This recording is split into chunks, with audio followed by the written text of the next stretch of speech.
Scam అయిపోయా, literally scam అయిపోయా. అసలు ఇలా చేస్తారని అస్సలు అనుకోలేదు. ఏం జరిగింది అన్నది క్లియర్గా ఎక్స్ప్లెయిన్ చేస్తాం మీకు. వీడియో చివరిదాకా చూడండి, చాలామందికి ఇది హెల్ప్ అవ్వచ్చు. నిన్న అంటే 23 సెప్టెంబర్ 2025 నేను వైజాగ్ నుంచి నర్సీపట్నం వస్తున్నా. నర్సీపట్నం నాన్ స్టాప్ బస్ ఎక్కా. అరౌండ్ 7:30 ఆ టైంకి, నైట్ 7:30కి బస్ స్టార్ట్ అయింది. 8 ఆ టైం కల్లా ఎన్ఐడి ఫ్లైఓవర్కి ముందు ఒక స్టాప్ ఉంటుంది కదా, అక్కడ ఆగింది. అక్కడ ఆగగానే ముగ్గురు హిజ్రాలు బస్ ఎక్కారు. ఎక్కి పాసింజర్స్ దగ్గర డబ్బులు అడగటం స్టార్ట్ చేశారు. ఒకళ్ళ తర్వాత ఒకళ్ళని అడుగుతూ నా దగ్గరకు వచ్చారు. ఆ ముగ్గురులో ఒక ఆమె నా దగ్గరకు వచ్చింది. వచ్చి నన్ను కూడా డబ్బులు అడిగింది. నా దగ్గర లేవన్న. ఒక 10 రూపాయలైనా ఉంటే ఇవ్వమ్మా అంది. సర్లే, నా పాకెట్లో కాయిన్ ఒకటి ఉందని చెప్పి ఆ 10 రూపీస్ కాయిన్, 5 రూపీస్ కాయిన్ రెండు ఉన్నాయి, రెండు కలిపి ఇచ్చా. అప్పుడు అందామే, ఒక 1 రూపీ కాయిన్ ఉంటే ఇవ్వమ్మా అంది. దిష్టి తీస్తానంది.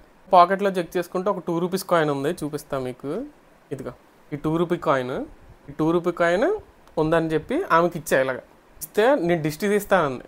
ఇప్పుడు ఈ కాయిన్తో దిష్టి తీస్తానని చెప్పి పర్స్ ఇమ్మంది. పర్స్ నేను ఇవ్వలే, నా దగ్గర పర్స్ లేదని చెప్పేసా. పర్స్ లేదని చెప్తే దిష్టి తీస్తానని చెప్పి ఇలా 3 సార్లు తిప్పి నీ పాకెట్లో పెడతాను అనేసి అంది. పాకెట్లో డబ్బులు ఉన్నాయి నాకు అప్పటికే, దాంట్లో డబ్బులు ఉన్నాయి, 15,000 డబ్బులు ఉన్నాయి.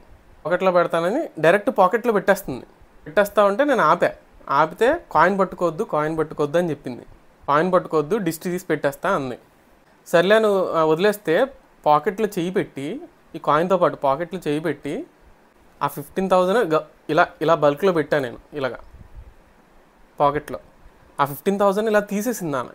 తీసేటప్పుడు నేను అడ్డా, తీయొద్దని. నీ డబ్బులేమి నేను తీసుకోనమ్మా, దిష్టి తీసి పెట్టేస్తా అనేసి ఈ డబ్బులు ఇలా తీసుకొని ఇరుగు దిష్టి పొరుగు దిష్టి అనేసి దిష్టి తీసి నేను చూస్తూనే ఉన్నా. డబ్బులు చేతిలో ఉన్నాయి కదా, ఎందుకని మంచిదని చూస్తూనే ఉన్నా. ఇలా చూస్తుండగానే పాకెట్లో పెట్టింది ఆమె. నేను తర్వాత చెక్ చేసుకోవాలి, అమౌంట్ చెక్ చేసుకోవాలా. వాళ్ళు వెళ్ళిపోయారు. ఎలాగ డబ్బులు పెట్టేసింది కదా అని నేను అమౌంట్ చెక్ చేసుకోవాలా. ఇంటికి వచ్చిన తర్వాత అమౌంట్ చెక్ చేసుకుంటే 5,000 తక్కువ ఉన్నాయి. అసలు ఎలా తీసింది ఆమె అన్నది నాకు అస్సలు తెలీదు. ఇంత ఐడియా కూడా లేదు ఎలా తీసింది. నేను చూస్తూనే ఉన్నా ఎలా తీసింది ఆమె అనేసి. ఎన్ఏడి ఫ్లైఓవర్కి ముందు ఎక్కారు, ట్రాఫిక్ ఉంది ఫుల్గా. ఆ ట్రాఫిక్ టైంలోనే ఇదంతా కానిచ్చేశారు. ఎన్ఏడి ఫ్లైఓవర్ అయిపోగానే దిగేసి వెళ్ళిపోయారు. నేను ఇంటికి వచ్చి అమౌంట్ కౌంట్ చేసేటప్పటికి 5,000 పోయాయి, స్కామ్ అయిపోయా. నాకు అసలు అర్థం కాని విషయం ఏంటంటే, చూస్తుండగానే ఆ 5,000 ఎలా స్కామ్ చేశారన్నది. అంటే మ్యాజిక్ ఏమైనా వచ్చా, అంటే ఏదైనా టెక్నిక్స్ ఉన్నాయా వాళ్ళ దగ్గర, అర్థం కాలే నాకు. ఈరోజు నేను 5,000 పోగొట్టుకున్నా, నిన్న ఎవరో 10,000 పోగొట్టుకొని ఉంటారు. రేపు అది గోల్డ్ అవ్వచ్చు. ఎల్లుండికి ఎవరిదైనా మెడికల్ ఎమర్జెన్సీ ఉండి ఆ మనీయే తీసుంటే, ఆ మెడికల్ ఎమర్జెన్సీకి వెళ్ళే వాళ్ళు ఎంత ఇబ్బంది పడతారు. జాగ్రత్తగా ఉండండి. పర్సనల్ థింగ్స్ని, మనీని ఎవరిని ముట్టుకొనివ్వద్దు. హిజ్రా కమ్యూనిటీ మొత్తాన్ని అనట్లేదు నేను, ప్రతి వాళ్ళల్లో ఇలాంటి కల్ప్రిట్స్ ఉంటారు. Be careful. ఎవరిని నమ్మలేం ఈ కాలంలో.